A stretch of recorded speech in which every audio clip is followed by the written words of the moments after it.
Hey you, welcome back. Listen, we have changed a little bit. We are now pages and possibilities because I want us to expand.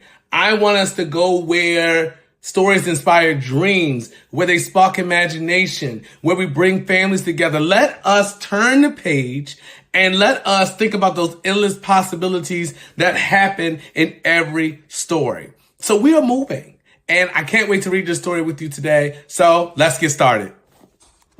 Today, I'm going to be reading Julius, the Baby of the World by Kevin Henkes. This is one of my favorite texts to read because I taught it so many times. Also, I love Lilly's Purple Plastic Purse by the same author. But today, we're going to talk about Julius and being the baby of the world.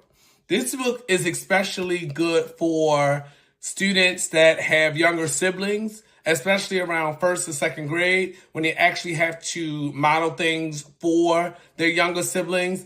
And you'll see in the story how Lilly treated Julius and how it transformed into something magical. So let's get started.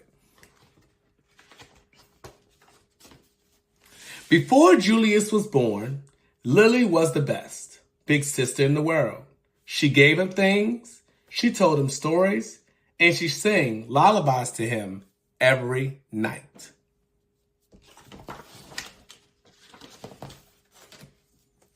After Julius was born, it was a different story. Lilly took things back, she pinched his tail, and she yelled insulting comments into his crib. "I'm the queen," said Lilly, "and I hate Julius." But her parents loved him. They kissed his wet pink nose, they admired his small black eyes, and they stroked his sweet white fur. Lilly thought his pink wet nose was slimy. She thought his small black eyes were beady. And she thought his small white fur was not so sweet, especially when he needed his diaper changed. "Julius is the baby of the world," claimed Lilly's parents. "Disgusting," said Lilly.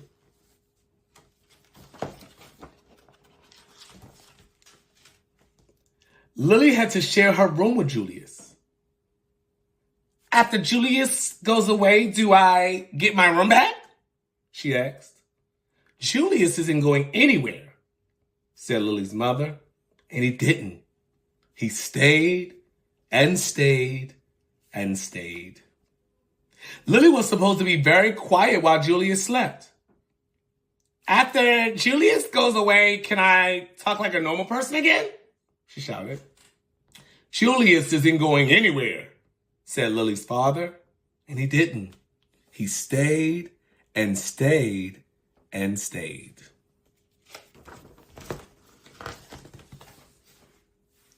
"We want Julius to grow up to be as extraordinary as you. So we must tell him consistently how beautiful he is and how much we love him." When no one was looking, Lilly had her own idea.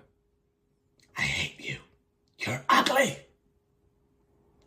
"We want Julius to be as clever as you.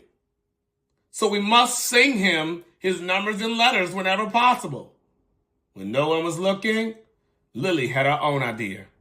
A, J, K, Z, B, S, C, H, 381596.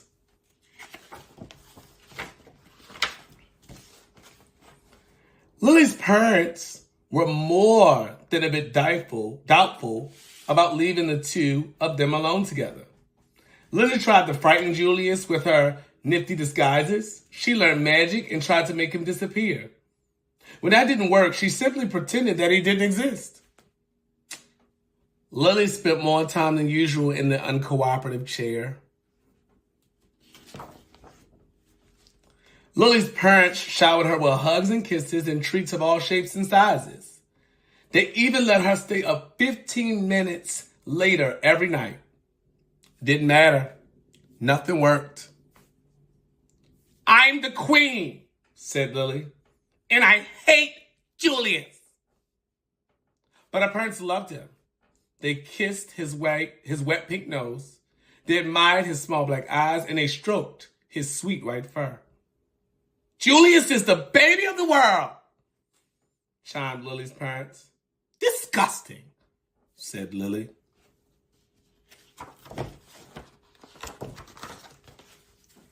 Lily's parents were amused when Julius blew a bubble. Can you believe it?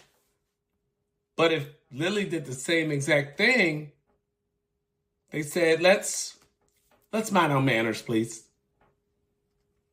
Lily's parents were dazzled when Julius babbled and gurgled. Such a vocabulary. But if Lilly did the exact same thing, they said, yeah, let's act our age, please. Lily's parents were amazed when Julius screamed. What lung capacity? They exclaimed. But if Lilly did the same thing, they said, Lilly, let's restrain ourselves, please.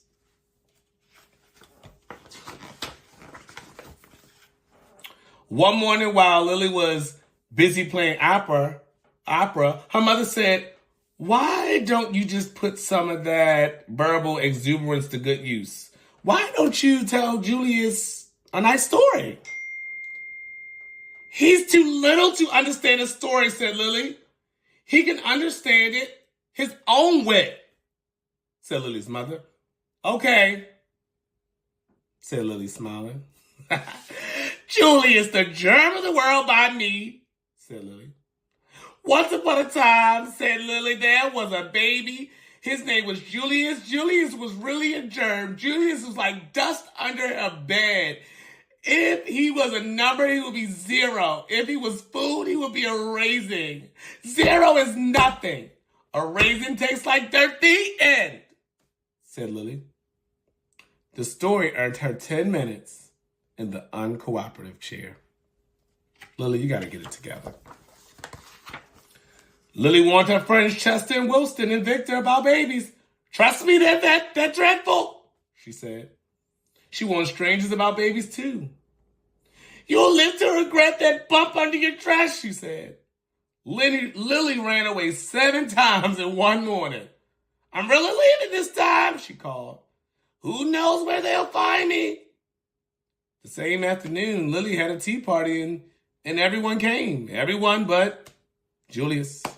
His invitation must be lost in the mail. Lilly had glorious dreams about Julius and ghostly nightmares too. Lily's parents showered her with compliments and praise and niceties in all shapes and sizes. They even let her drink juice out of the antique china cup. It didn't matter. Nothing worked. I am the queen, said Lilly, and I hate Julius. But her parents loved him. They kissed his wet pink nose, they admired his small black eyes, and they stroked his sweet white fur. Julius is the baby of the world, chimed Lily's parents. Disgusting, said Lilly. When Lily's mothers felt up to it, she planned a festive celebration in honor of Julius. All the relatives claimed. There was quite a spread, and what's the big deal, said Lilly. Haven't they all seen a silly lump before? Apparently not. All afternoon, the relatives hovered over Julius. They kissed his wet pink nose, they admired his small black eyes, and they stroked his sweet white fur.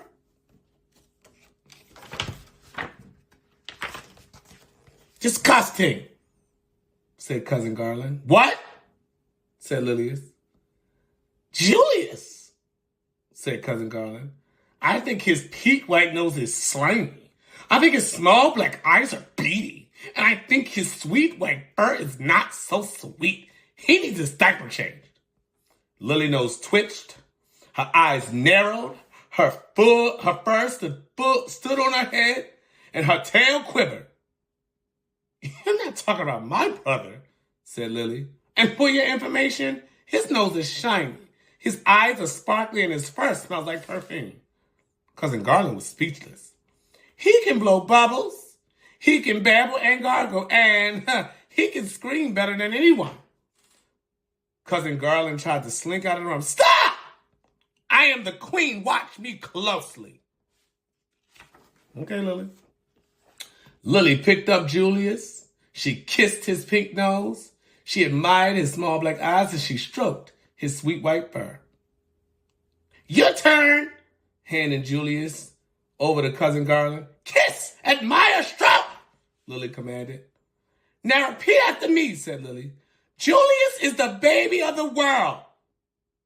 Julius is the baby of the world, said Cousin Garland. Louder! Julius is the baby of the world. And from then on, he was, in everyone's opinion, especially in Lily's. I invite you to have a conversation about this with one of your friends in school. Or if you're a parent, have a conversation with your children about how Lily first saw her younger sibling and how she learned to love them. And we'll be back next week. Please remember to like, comment, and subscribe to this video. If you want more tips and tricks, I do have a newsletter in the show descriptions, and I also have opportunities for you to listen on the go. So, welcome to Pages and Possibilities, and we're so glad you're here, and we'll see you next week. Peace.